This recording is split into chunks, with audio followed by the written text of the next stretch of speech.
अस्सलाम वालेकुम students. Parallel and distributed computing की वीडियो लेक्चर सीरीज में आज हम बात करने के लिए जा रहे हैं हाइब्रिड आर्किटेक्चर की।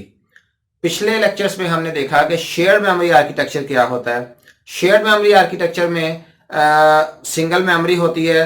वो तमाम के तमाम सीपीयूज जो कि एक कंप्यूटर के अंदर एक सिस्टम के अंदर लगे हुए होते हैं, चाहे वो मल्टीपल चिप्स हों या फिर सिंगल चिप के ऊपर मल्टीपल कोर्स हों, वो सिंगल मेमोरी को एक्सेस कर रहे होते हैं। सिंगल मेमोरी मॉड्यूल में अगर एक से ज्यादा मेमोरीज भी हैं तब भी वो तमाम के तमाम सीपीयूज उन मेमोरी मॉड्यूल्स जो हैं उनको इस्तेमाल कर रहे होते हैं और उनकी ग्लोबल एड्रेसिंग की जाती है, ग्लोबली यूटिलाइज किया जाता है ताकि तमाम के तमाम सीपीयूज जो हैं वो उस मेमोरी में रीड भी कर सकें और राइट भी कर सकें। इसी तरह से बाद में हमने डिस्ट्रीब्यूटेड मेमोरी आर्किटेक्चर की बात की। डिस्ट्रीब्यूटेड मेमोरी आर्किटेक्चर में हमने देखा कि इसमें जो है वो शेयर्ड मेमोरी नहीं होती बल्कि मल्टी कंप्यूटर्स का कॉन्सेप्ट होता है। जिस तरह से हमारे पास एक से ज्यादा कंप्यूटर्स हों और उनमें हर कंप्यूटर का अपना ही सीपीयू हो, अपनी ही मेमोरी और अपने ही बाकी पेरिफेरल डिवाइसेस, आईओ डिवाइसेस या फिर कोई और भी डिस्क हो सकती है, तो वो अपनी ही मेमोरी को यूटिलाइज कर रहा होता है, ग्लोबल एड्रेसिंग करता है, सिर्फ अपनी मेमोरी के लिए एड्रेसिंग करता है। बाकी जो कंप्यूटर्स हैं उनकी मेमोरी को वो यूटिलाइज नहीं कर रहा होता, सिर्फ अपनी मेन मेमोरी जो है उसे वो यूटिलाइज करता है। इसी तरह से जो इनपुट आउटपुट डिवाइसेस हैं उन्हें भी इस्तेमाल करता है। तो ये जो शेयर्ड मेमोरी आर्किटेक्चर था या फिर डिस्ट्रीब्यूटेड मेमोरी आर्किटेक्चर था, ये जो हिस्ट्री है कंप्यूटर की उसमें ये बहुत एफिशिएंटली इसे यूज किया गया, यूटिलाइज किया जाता था। लेकिन जो करंट सिनेरियो चल रहा है वो एक्चुअली इन दोनों का कॉम्बिनेशन चल रहा है, यानी कि उसमें शेयर्ड मेमोरी वाला कॉन्सेप्ट भी चल रहा है और उसमें डिस्ट्रीब्यूटेड मेमोरी वाला भी कॉन्सेप्ट चल रहा है। उसकी वजह यह है कि इन दोनों एक हाइब्रिड किस्म का जो है वो बनाने से, आर्किटेक्चर बनाने से इसकी परफॉर्मेंस बेहतर हुई है। सीपीयूज जो हैं वो शेयर्ड मेमोरी को एक्सेस करते हैं जब उन्हें शेयर्ड मेमोरी की जरूरत होती है, लेकिन अगर उन्हें अपने सिस्टम को तेज करने के लिए लोकल मेमोरी का सहारा लेना पड़े तो फिर वो लोकल मेमोरी की तरह से बिहेव करते हैं, डिस्ट्रीब्यूटेड की तरह से बिहेव करते हैं। तो आज हम इसी कॉन्सेप्ट के बारे में पढ़ने जा रहे हैं, हाइब्रिड मेमोरी आर्किटेक्चर के बारे में, कि हाइब्रिड मेमोरी आर्किटेक्चर जो है ये क्या है और किस तरह से काम करता है। तो चलिए आइए इसके सबसे पहले हम कुछ सेलिएंट पॉइंट्स जो हैं उन्हें डिस्कस करते हैं। Latest computers utilize the architecture that is combination of both shared and distributed memory.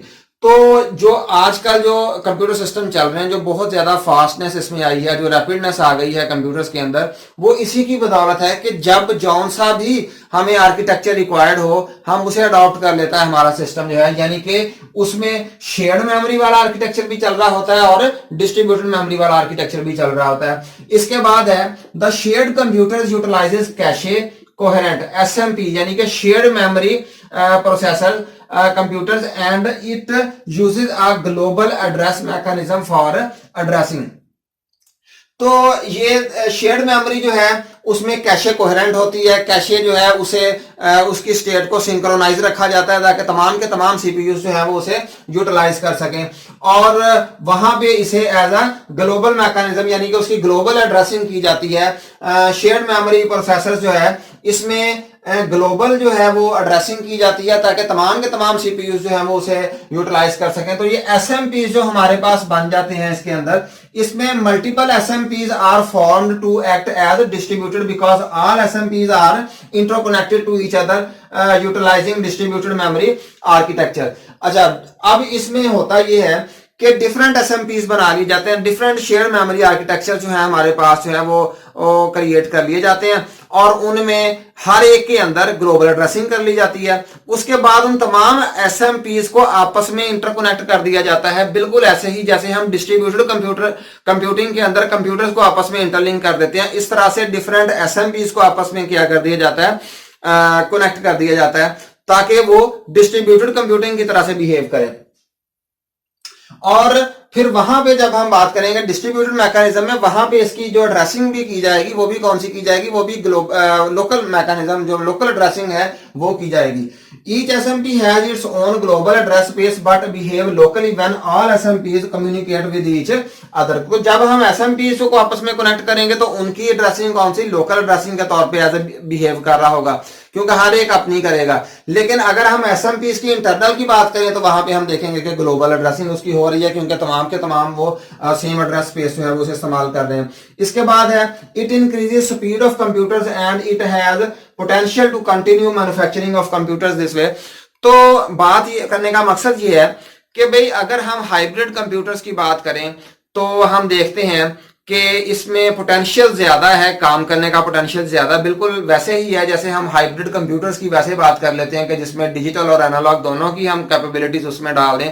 तो डेफिनेटली आपको पता है कि हाइब्रिड जो भी चीज होती है वो एक से ज्यादा चीजों का जो है वो करेक्टरिस्टिक्स लेके आई हुई होती है, यानी कि दो डिफरेंट जो हमारी चीजें हैं उनकी करेक्टरिस्टिक्स जो मिलके वो एक चीज के अंदर आ जाती है, तो डेफिनेटली उसके अंदर पोटेंशियल ज्यादा हो जाता है। तो यही मैटर कहां पे है हाइब्रिड मेमोरी आर्किटेक्चर के अंदर, कि ये इन दोनों की तरह से बिहेव कर सकती है और दोनों की तरह से जब बिहेव करेगी तो डेफिनेटली इसकी परफॉर्मेंस जो है वो इंक्रीज होगी, तो इसके डिसएडवांटेजेस कम होंगे और एडवांटेजेस जो हैं वो बढ़ेंगे।